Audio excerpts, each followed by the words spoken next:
Welcome to the How I Became podcast, all about entrepreneurship. Hi, Mitch. Thank you so much for joining me today on the How I Became podcast. It's such an honor to have you here to chat with and pick your brain on your experience in the startup world, but also your experience as you've moved into a fractional CMO, fractional marketing role within startups. So you've had the Schulich School of Business graduate, you've done brand management for some Fortune 100 companies, VP at some really cool brands like Vidyard, FreshBooks, Clean Fit, and as I mentioned, you're moving into the fractional CMO world, but also layered onto that the VP marketing coach, which I think is also very interesting. So really cool and a lot of different transitions. Wanted to ask how you moved through all of these roles and how you ultimately ended up at this fractional CMO place and what that actually means. Well, thank you very much for having me, Kelly. It's always fun to talk to you. So now we get to do it in a more formal way. That's a really good question. I don't want to, chronologically document every step and every move, but I'll tell you about the key pivotal moments that really caused me to understand more and more about where I wanted to go and take myself and my own sort of journey in marketing. At the very beginning, I was very lucky that I wanted to do marketing or advertising, something in that space. And so I went to business school. I got my business degree. And at the time, there was no tech. Okay, this is pre-internet, like whatever. That if you're a marketer, you go and you work in packaged goods companies. And so the only career path I knew at the time was to work at a packaged goods company, and the preeminent one was Procter and Gamble. And I was going to be the president of Procter and Gamble. That was it. That was the path. But I learned very early on that best laid plans don't always work out. But I also learned that can be to your advantage. And if I go to the end of the story, one of the lessons I'm going to talk about is throughout my career, I really just started paying attention to where I was really happy and feeling really happy and productive at work, and when I was feeling the opposite. And those are really good trigger points for me to make some key decisions about where I wanted to go next in my own career. So, starting at P&G was amazing. Like it was, I got my dream job and I learned a ton about customers and insights. But after 3 years, it was pretty clear that working in a big corporate environment was not a good fit for me. I had no idea entering into that. And I was just trying to push so many things through. Like, we should change this, we should test this, we should do this. And all I was getting back was, look, these are the world standards, these are the best practices, this is how we do things at P&G. And I felt like the walls were really coming in on me, and I just couldn't really be fully expressed in terms of how I wanted to grow and build a business. And so I left P&G and ended up bumping into this organization, this company that eventually became Lavalife and an online dating company. And before I was there, I actually told my recruiter when I was looking for a job, he's like, "Well, what do you really want, Mitch?" And at that point, I kind of reflected and I said, I just want to work at a company where I can be myself and I can really apply myself and make an impact every day on the business. And that's really all I want to do. And I wasn't getting those things at Procter and Gamble.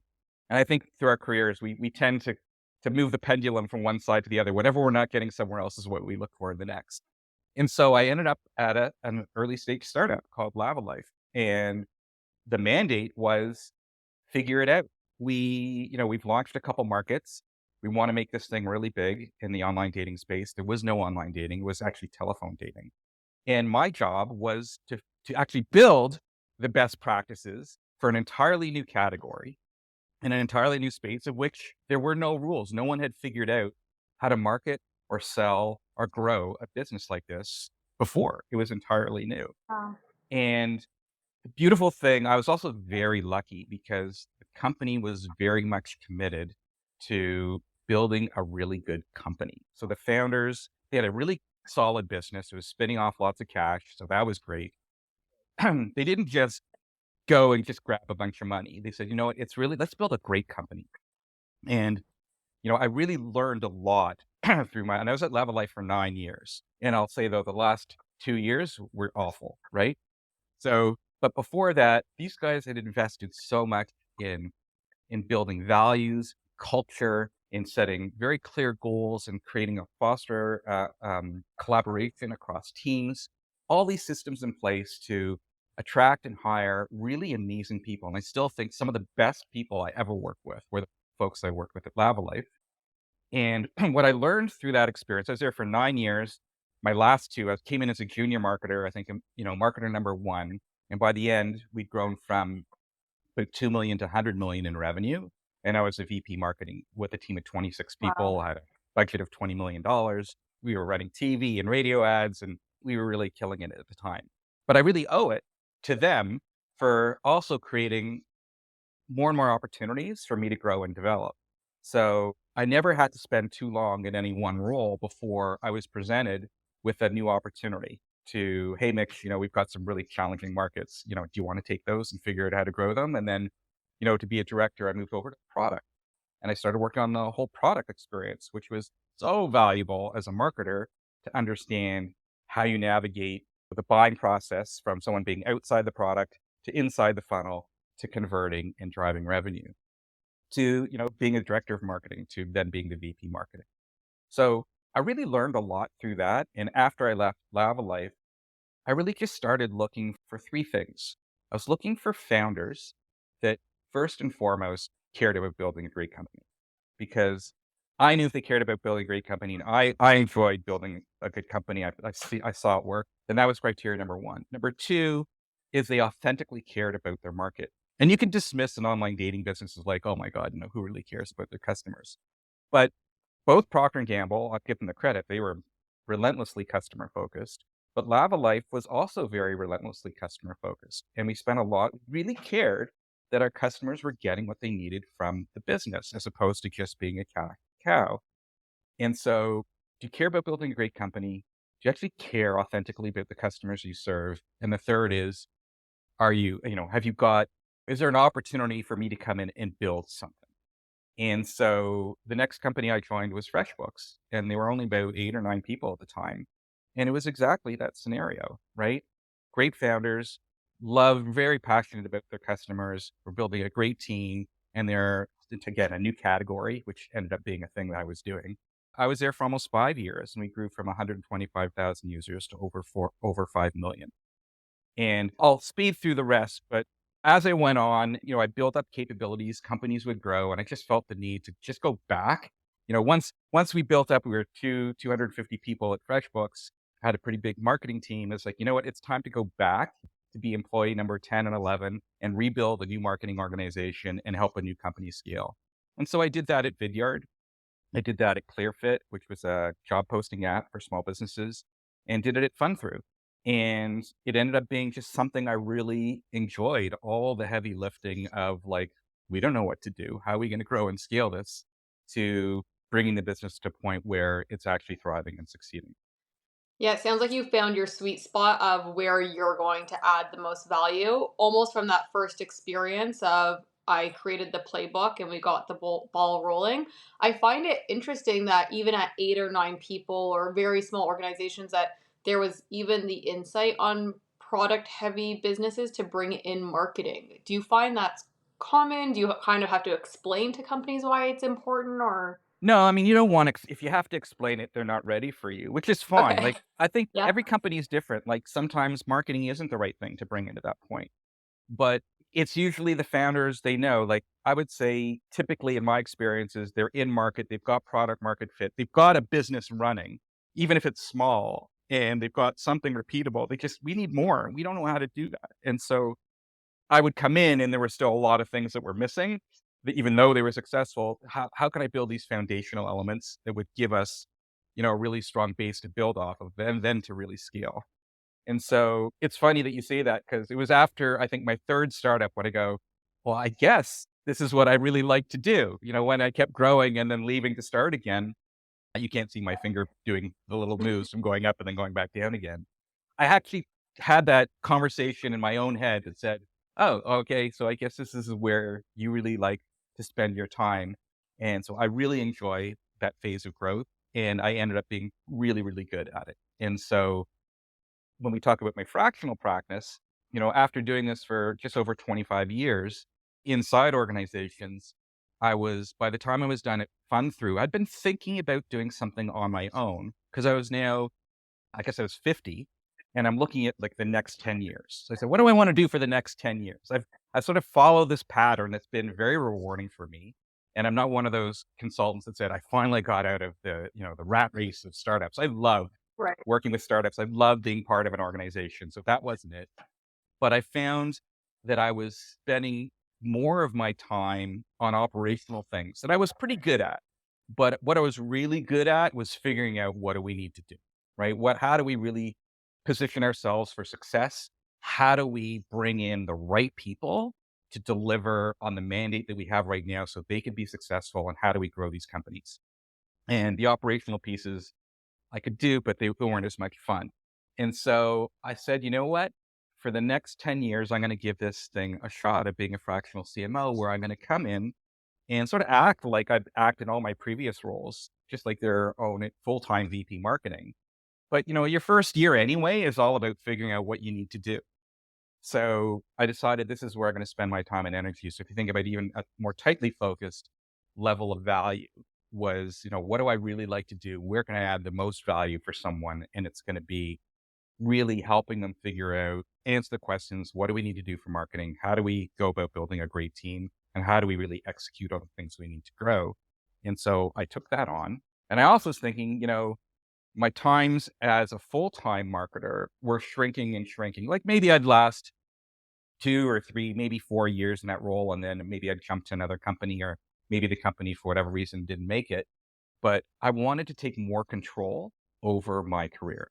And I didn't want to be at the mercy. I mean, if you look at all the layoffs that have happened over the last couple of years, there's really nothing you can do. If a company needs to do layoffs, you're going to get laid off. I said, well, if I'm one to many as a consultant or a fractional CMO, then I'm not really tied to the success of any one company. And I really don't need that many clients over the course of the year to meet my personal financial goals, which aren't super aggressive by any stretch. And so I said, you know what, I'm going to give this a shot. And so it was just a new phase of my career that said, can I sustain myself at being in control of my career, at least over the next 10 years? And that's partly why I created this fractional role. It's such a great tool, especially if you are focused on that early stage for startups where maybe hiring someone full time it might not be the right decision for the business because they need more tactical people, but they need the strategy coming from someone. But at the same time, getting not a consultant where it's just high level, here's what you should do and walk out. You're like, it's a really nice middle ground that I think is cool that you've introduced. How do you find that startups are receiving this sort of role? Are there what are the pros and cons that they're weighing when they're thinking of fractional CMO versus maybe a director of marketing?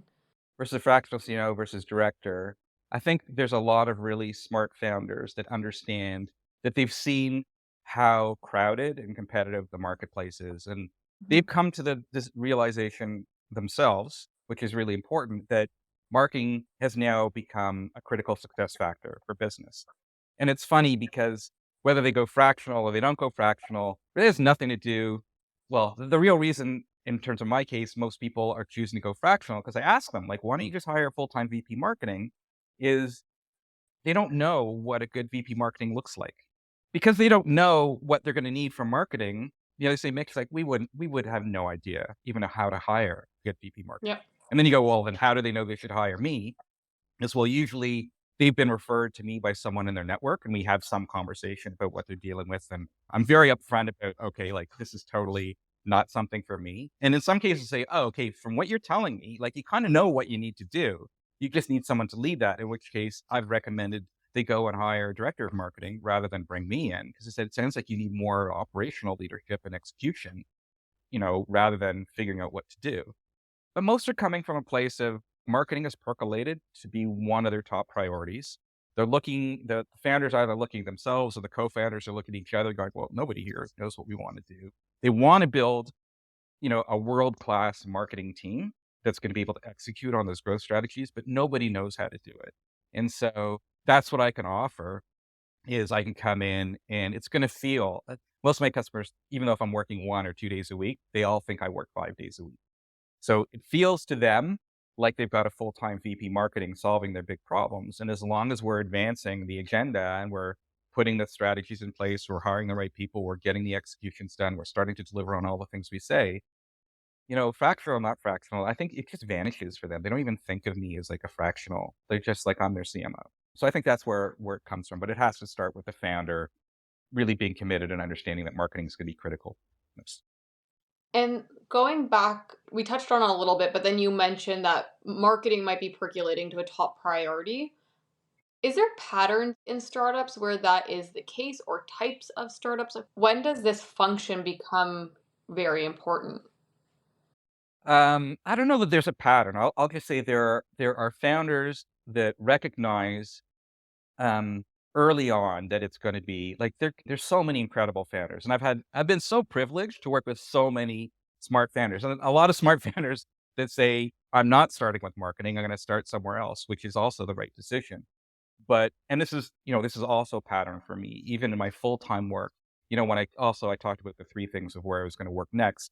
The first thing was I have to choose a founder, and I want to choose a founder that I believe in because I know that marketing is only one critical function for it to be successful. So I have to trust that this is a founder. I'm going to have their back and they're going to have my back by being able to manage the other pieces of the business. And so, the founder that's thinking this through and going, what is it going to take for us to win in the market? And if they're realizing it's marketing, some are even starting to bring me in before they actually go live to market because there's all the pre-work that needs to do. Like, how are we gonna launch this into market? So I've really been surprised. That's the one surprise I've had is the number of clients I've worked with that were pre-market versus in market, where they realize, look, we've got something here. We know it's really good. We just have no idea how to launch this and how to position it, message it, and what kind of marketing activities we're going to need to do it. And so I've been able to come in and help them systematically build that practice. And then we go live and then we start to scale up. So that would be one. And then, yeah, between director. So that's between fractional and non-fractional is all about like, I can't hire full time because I know I'll make a mistake. So if you come in and because I have no interest on being their full-time marketing leader, part of my job is to put myself out of a job and build an internal marketing team for them that's going to be able to sustain them. And sometimes that's included hiring a full-time VP marketing. And it's way easier to do for the whole organization. Once we've been doing marketing and once we figured out what works and what we need to do, then I said, great, now we know exactly the kind of marketing leader that we need, not only to run for today, but to run for tomorrow. And in other cases, and one of my clients last year, I hired a director of marketing. And then within a year, we ended up promoting that person to be the VP marketing. So as another, there's so many ways for me to exit, but by the time I'm ready to leave, is the company's in a really good position where they really don't need me. And I've got them through that real critical stage of getting that traction that they need in the team in place. It's so cool. It's very cool. It's not easy, What but it's fun. And that's why, because it's not easy, that's why I enjoy it so much.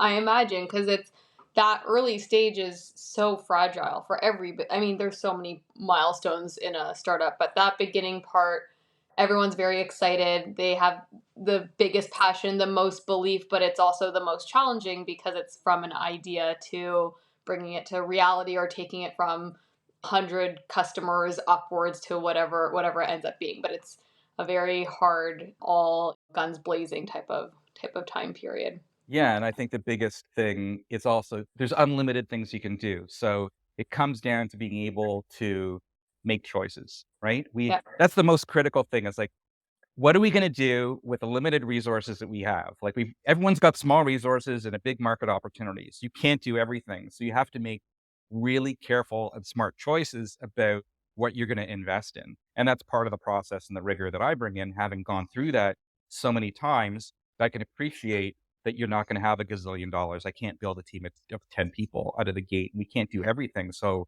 this is why I talk about like, what's a foundational approach, or what are the first things first that we need to do? Because so much of what I do doesn't immediately take the business from 1 to a million, right? But without the things that we do, we'll never get there. And there was one client that I'd had, that one of my earliest ones, that came to me and they said, Mitch, I've built my marketing team 3 times now, and it's still not delivering what I need to deliver. And that was a perfect example of, for out of the goodness of his heart, he really authentically tried to build a good marketing team. But he finally, the CEO and founder, could finally admit, I obviously don't know what I'm doing. Mitch, can you come in and help us figure out how to get a marketing function that works here? And really, we had to go all the way back to first principles. And those situations are a little more difficult because you got to untangle a lot of stuff that's been Mhm. tangled out, which is why I really respect companies that start early on, where they're saying, you know what? We don't want to be spinning our wheels for 3 years to try and figure this thing out. Why don't we bring in someone that's gone through this that can significantly increase our chances of getting where we need to get to faster and putting in the foundational pieces and the first things first that are going to get our feet squarely on the ground and put us in a position to start growing and scaling. And most of my companies start scaling even faster once I leave because those foundational pieces.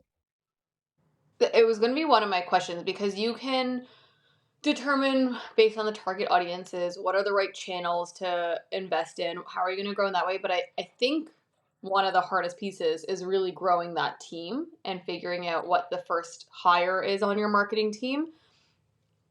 I know that it depends and there's so many factors, but how do you even start thinking about that? What's the framework to assess how to build that team? Because I think that's a crucial element for success. It's everything. It's so important because if you can't execute on properly, it doesn't matter. I mean, everyone talks about what's strategy or execution. Like, I really believe, execution without a particularly early stage, executing without a clear vision and clear strategy is very dangerous. And because there's just so many things left to their own devices, people will do what they're going to do. We don't know if they're the right things. But if you actually create these really clear guardrails for marketers, then they can do great work and it's all going to be the work that matters. So, in order for marketers to do work that matters and have those guardrails, it all starts with you as a marketing leader having absolute clarity about what are the priorities for action? What are the outcomes that we need to generate on marketing? And at the same time, so one is what are the outcomes we need to generate? And that's naturally going to lead to then what kind of roles do I need to hire for? Right. And what are we going to insource and what are we going to outsource? And what are the critical things? What are the critical capabilities we need to build in? But the other component to who you're going to hire first, and I can tell you who I usually hire first after. So that's just who you're going to hire. And who you hire first is just the first things first. So me as a marketing leader is like, look, there's certain things I can do. So I'm probably not going to hire, if I could do certain things, I'm going to hire somebody that can't do the things that I can do. Or if there are things that I can do, but it's full time and there's no way I can do that and also lead marketing, then I'll hire someone to do that. But once you identify the mission critical work that needs to get done, then you can very clearly define the roles that you need and in what sequence. But then the other thing that's critical is I say hiring, which is one thing I've been very good at, built very, very strong marketing teams, but they all look different with every company that I work for and every client that I've built because clients, different companies have different cultures and they're at different stages and they got different strengths and weaknesses. So I employ something, I do this in the interview process when I'm interviewing candidates. I call it an eyes wide open hiring process where I need to tell you not just about the role and what's needed, but I have to set the context of what they're stepping into. Like, here's where we are. Like, if I'm hiring the first ever marketing person, just so you know, like this company's never done marketing before, right? There's no CRM, there's no data, there's nothing. Like there's nothing there, right? And I might say, the sales and marketing relationship, it's getting better, but maybe it's not perfect. Like, I just want to be very clear on the situation that they're coming into because these are the triggers that I've learned, the levers where people get to be really good or really bad. And one is they're really good when they get to do the work that they're really good at and where they're doing it in an environment in which they really thrive. And some people, if you're too early, they're like, oh, I can't come into a completely ambiguous situation. Like, your job is to figure it out versus your job is, look, we've got some things in place. I need to come in and scale that up. Very different mandates, very different situations. So when you're building a marketing team, I think when you figure out who you're going to hire, the key is to make sure you actually know the work that needs to get done. So you know the person can do the work, but you're also dead clear with them in terms of the pros and the cons and the actual situation that they're going to step into so they can either walk away and go, no, thank you, or they walk into it eyes wide open going, oh my God, this is amazing. I love building things from scratch, or I'd love to collaborate with the sales group, and so those are critical pieces. For me, I always hire a director of marketing first That was because going to be my that's my next question. Well, part of it, even when I did it in my full-time, when I was full-time VP marketing, I'd still hire a director first because I've usually identified a core area that we're gonna need to grow in, and we're probably, if they're successful, then we're gonna need to scale them out. Because I tell everyone in a new role at a startup, the day you start, there's already too much for you to do. There's already too much for one person to do.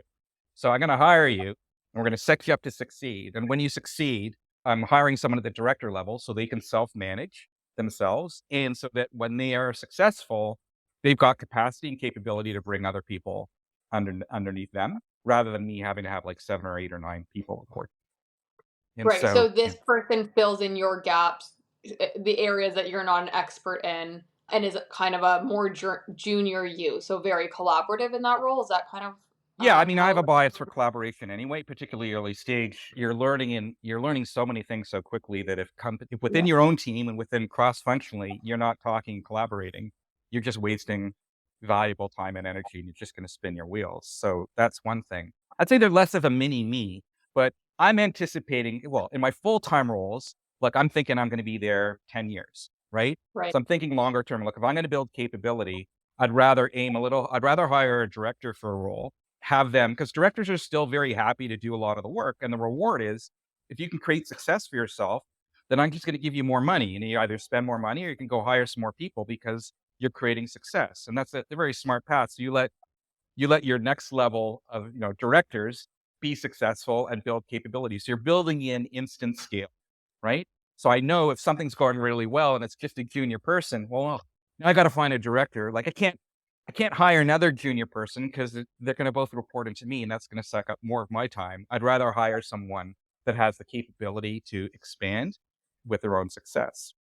As a fractional CMO, because I'm not actually going to be running your campaigns or your executions, we need somebody. I need an everyday 100% full-time employee that I'm going to be collaborating with and working with, that's going to own the execution for everything, and it's going to be my partner as we build and run this thing. And for me, it doesn't make any sense to hire anything lower than a director, because as Yeah. they're successful, we'll just hire more people under them, and I just keep it a one-to-one relationship.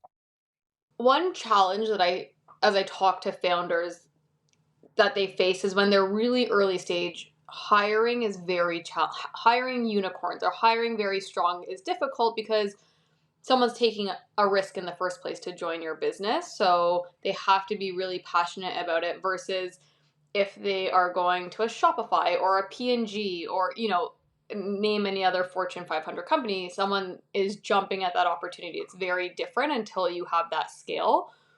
How do you suggest founders or even yourself when you're hiring overcome that challenge to find high quality employees at a very early stage company?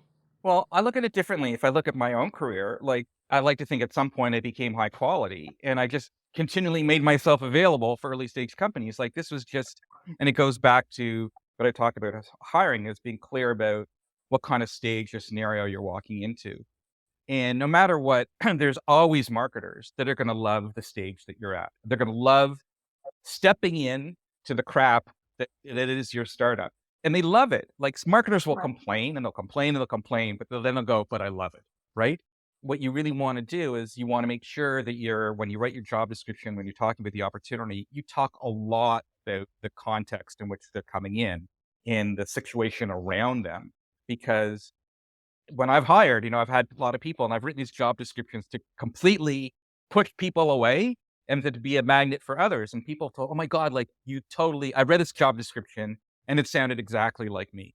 Right. And that's what you're looking for. There's always new startups. Like, I love being at early stage because there's always early stage. There's always new companies coming into early stage. Right. And they're always want to be successful. So I'm at a very early entry point where there's always new businesses cycling in. It's the same Mhm. thing with early stage companies. There's marketers that are maybe, I've been 3 or 4 years at a company and I've gone through that scale up, and I'm like, I'm kind of getting bored now. I need to go back and get excited again about building stuff up. So I don't really think, if they're comparing an early stage company with a tier one, then I'm not quite sure that they've figured out what they really wanted. Right. Yeah. Also, something interesting you hit on the very tactical side of building a job description, you said someone will say, oh, this sounds exactly like me. And I think being able to say it sounds exactly like me means you're writing the job description in a way that someone can relate to it. It's not a what you'll be doing and check, check, check. It's here's the type of person. Does this sound like you? And I think that's really important because you'll see a bunch of job descriptions that it's a list of things. It's a listicle and it's just like that's overwhelming. No, thank you. But I think if you describe the type of work environment, the challenges, the excitement, all of that, it probably does elicit a reaction from certain people that you want to engage with. Well, it's no different than marketing to acquire a new customer, right? How do you go to market? You don't go to market talking about, here's our great product. Here's all the things our product does. We know that fails. What we talk about is like, is this you? I call it, is this you marketing? Hey, are you a small business owner that really hates hiring and hates pushing all your crap out to job boards and figuring out who to hire? We've got something that can help. You spend more time understanding your customer and your ideal, it's like your ideal ICP is your ideal candidate profile, right? You understand, again, it comes back to knowing what you need inside your organization. Like I know the skills that I need, but I also know the type of person that I need. And my job description has to present both of those things. So it's actually a piece of marketing that goes out that I'm trying to put to the world as a marketing exercise to acquire and attract people that are more likely to succeed in my company. In the same way as a marketer, when I'm selling a product or service, I'm trying to attract the kinds of customers that are going to be successful using my product or service. So it's really no different. So it's such a shame when I see all these like really cold, sterile job descriptions that aren't providing any kind of eyes wide open, and they're not being more descriptive in terms of, here's the pros, here's the cons, right? So if you like this, if this is you, I remember one job description that says, do you wake up every morning checking your email to see how many new customers you got the next day, right? Do you do these types of things? Because we needed somebody that was just relentless about, like they really cared about outcomes and results, as opposed to, do you care about crafting beautiful messages and campaigns? Very different, right? And that was my very first client, had built a team of people that were more interested in the craft of what they were doing, and they weren't outcome focused. And we had to reorganize that entire team against people that were very good at the craft, but what they loved about what they were doing were the outcomes that they created with the craft. And so those are both valuable skills that you need in different situations, but describing those things is really important. Yeah, I even think of when I transitioned. I mean, I've moved industry a few times now, but going from CPG, where there is an element of being focused on the consumer, but you're also very focused on supply chain and the product itself and brand awareness. There's just so many other factors. And at the same time, I was building up my own business, which got me very interested in Shopify. And when I got hired there, I had no idea what I was doing. It was my first time in growth, but the company as a whole loved that I was essentially the customer, and I really embodied who they wanted to work with, so I could learn the craft, but really understand why that output was important. And to me, that came through in the job description as well, which I thought was very interesting. Yeah. And listen, I made a job from big company to early stage startup, and I didn't know what I mean, hey, until you do enough things, you don't really know what you're going to love doing. I talk to a lot of marketers that are like, well, I don't know, maybe I should do this and I should do that. I'm like, what, just try it. But, we're so lucky today that gone is the stigma of like career hopping, right? So I've gone from this job to this job. In fact, it's so easy to move from one to another. Like there's so fewer hurdles, let me put it that way, that I think it's not a bad idea for marketers to explore what it's like to work inside different organizations. Because I've seen people, I hired a startup marketer, one of my startups as my director, and it was pretty clear after a while that he wasn't really good dealing with ambiguous, like he wanted to be a startup marketer, but he just wasn't. And when Right. I'd done his reference checks, he had worked at TELUS. And of all the references I did, everyone at TELUS said, oh my God, this guy was amazing. We loved working with him. He did such great work. And when he was done, I had left and then he had gone. And I said, listen, you might want to think about, I said, everyone loved you at TELUS. Like instead of going to another startup, having worked with you, maybe you need to go to just a mid-tier company where there's a little more structure.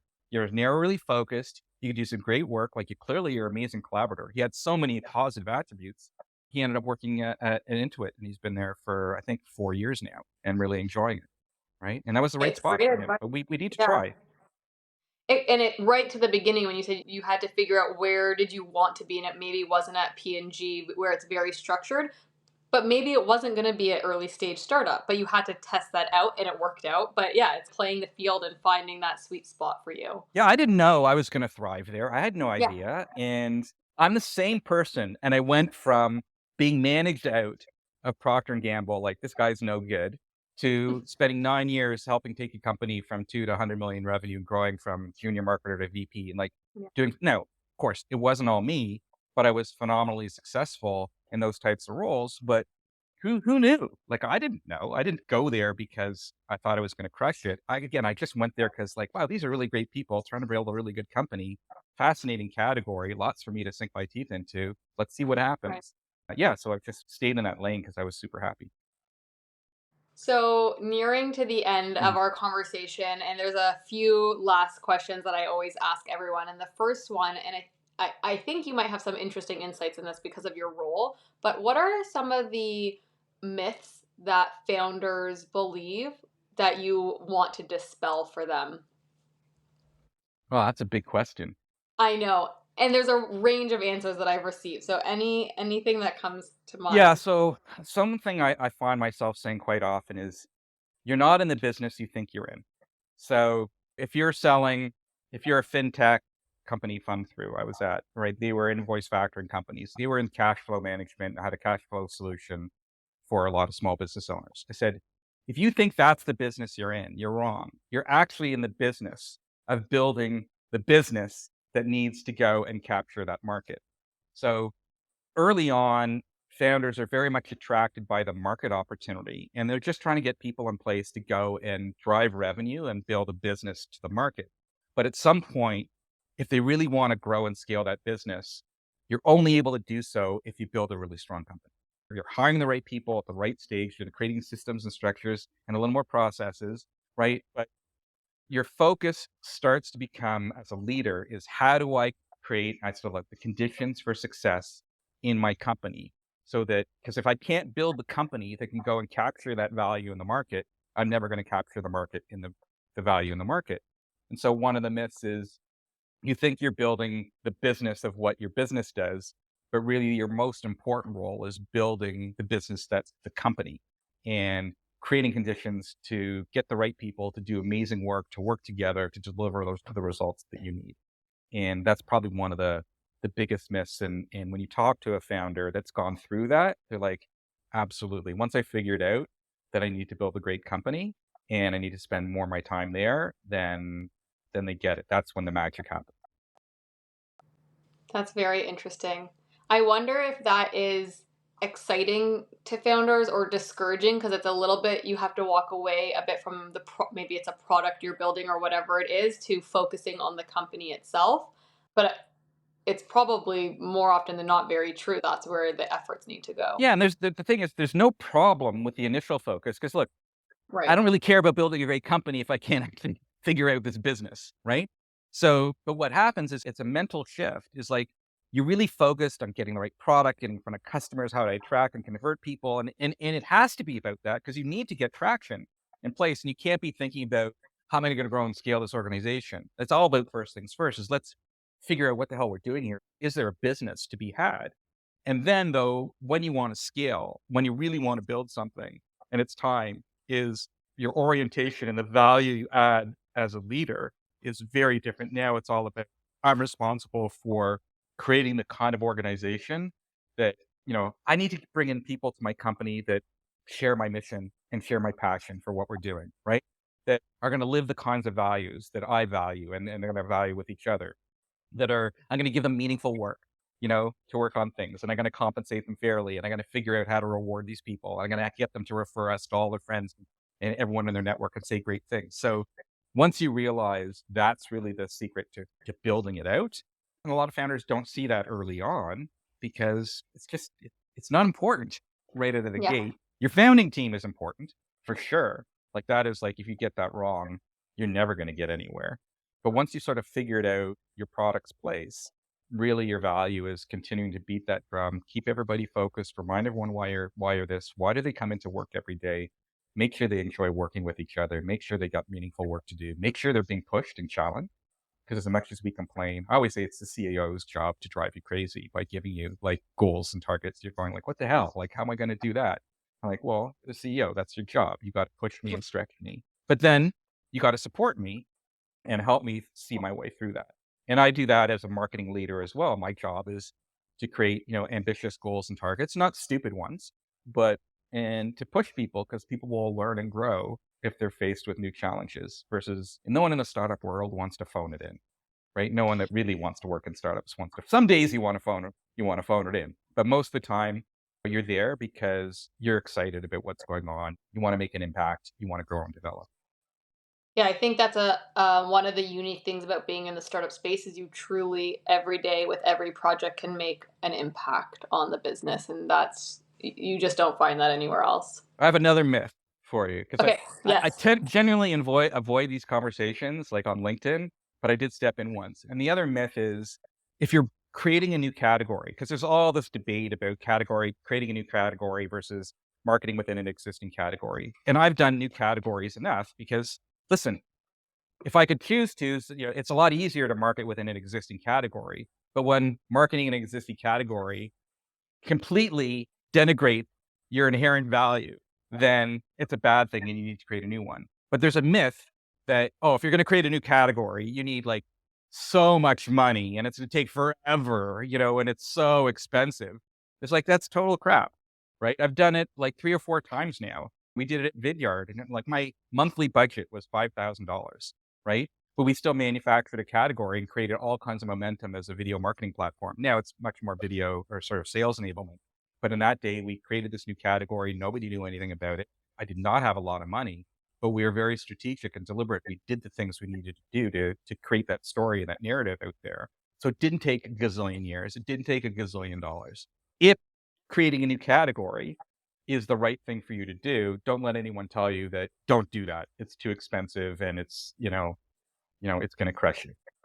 And if they need to create a new category, reach out to Mitch to figure out how to Well, do that. 'Cause it's I fair that it's argue not an argue that easy it thing. it is very expensive if you don't know how to do it, That's right? it's very yeah. So then I'm not the only one that's done it. So, just make sure when you're hiring for that role, you're hiring people that have gone through that before and understand what it's going to take and that they're able to do it. They're not going to come in and say, well, I need $1 billion and, Right. 23 people. But there's lots of really successful brands that have sort of done a new category or a subcategory, carved out a very unique space that, that didn't take a lot of money, but it took some blood and sweat.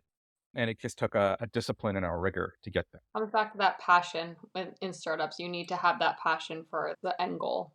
Yeah, and you just need leverage. Like you have no leverage early on, but at Vidyard we started integrating with brands like Eloqua and Marketo and Salesforce. So every time we integrated with them, there's a press release, and every press release I asked. I remember we did a press release when we integrated with Eloqua, and at the time Steve Woods was the CEO, and he was also in Toronto. And I get on a call with Steve, and Steve, he said, oh, don't ask me for a quote for the press release. I really don't want to. I don't have time. I said, okay, I'm not going to ask you for a quote, but I said, are you legitimately excited by the fact that you guys are now integrated with Vidyard? He goes, I am so excited about that. I said, well, why are you excited about it? He says, forever video has been this black box for marketers. And Vidyard finally opens up that black box of data so companies understand the value of their video and they know how to get an ROI from it. And I'm like, boom, Okay. thank you very much. So now that goes out in the press release. We got a good PR agency that was still within our budget. We got the word out there. And now we have the CEO of a very big organization that sells to tons of enterprise companies. That was our target audience, telling the world, because normally it's like, hey, we integrated with Eloqua. Yay, yay, yay. Well, no, he's saying, here's why we're excited to bring Vidyard to our customers. Right. And then we did the Marketo one and they did the same thing. They had a slightly different angle. And as soon as we did the Marketo release, what happens? We get inbound inquiries from companies like Hootsuite and Salesforce that says, hey, we're thinking maybe we should integrate with you guys. Right. And so we went there was not a lot of money involved in that, but it's all about leverage and how you can turn things you're already doing into bigger and better opportunities. And if I didn't spend that time with Steve, I knew it was so important to not have us say why we're happy to integrate with Eloqua. I needed him to say Why there? that we were really excited to do this. And we had never used the expression, this black box of video content, but it now became actually part of our marketing strategy. Whenever we were interviewed and they're like, tell us about Vidyard, we'd say, oh man, forever Vidyard, video content's been a black box for marketers. And he gave us some gold and he didn't even want to talk to me.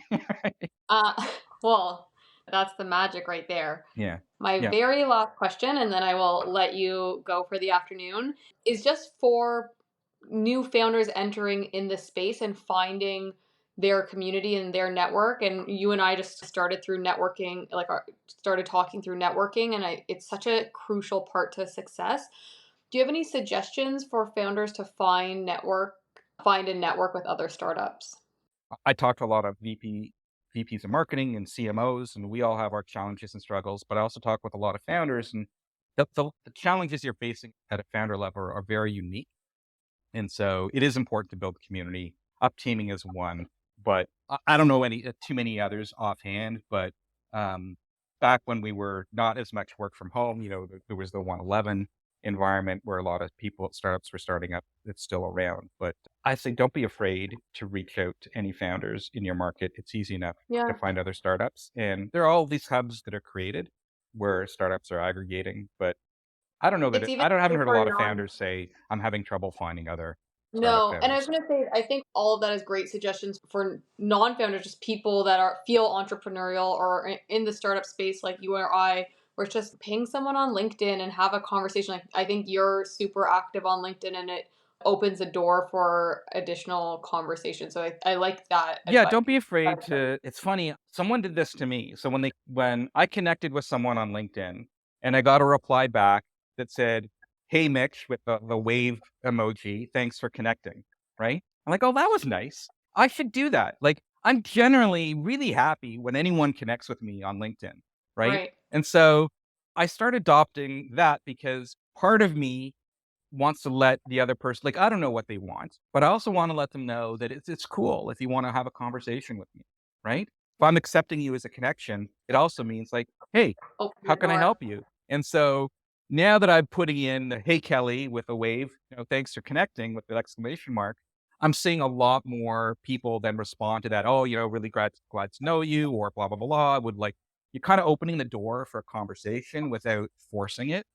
Mhm. And there's more people in the startup community there's so many people that are willing to be helpful. Now you have to be thoughtful in how you approach these people, because I've heard, everyone's like, oh, if someone else says, can I pick your brain on something? Right. So be respectful, but there's lots of people out there that are willing to help and spend time with you. Yeah. Great. Well, that's everything for today, Mitch. I so very much appreciate you taking time to chat. Thank you so much for sharing. I think this was a really good conversation. Yeah, some really great questions, Kelly. It's always fun chatting with you. So Thanks. yeah, I hope that the next one's even better. But you're doing a great job. I hope so. Thanks, Mitch. Take care. All right. Bye. How I Became a BloomX podcast is hosted by Kelly Yafet and does not constitute a recommendation for any organization, product, or service. For more How I Became content, subscribe where you get your podcasts and visit bloomx.io to join us on Discord.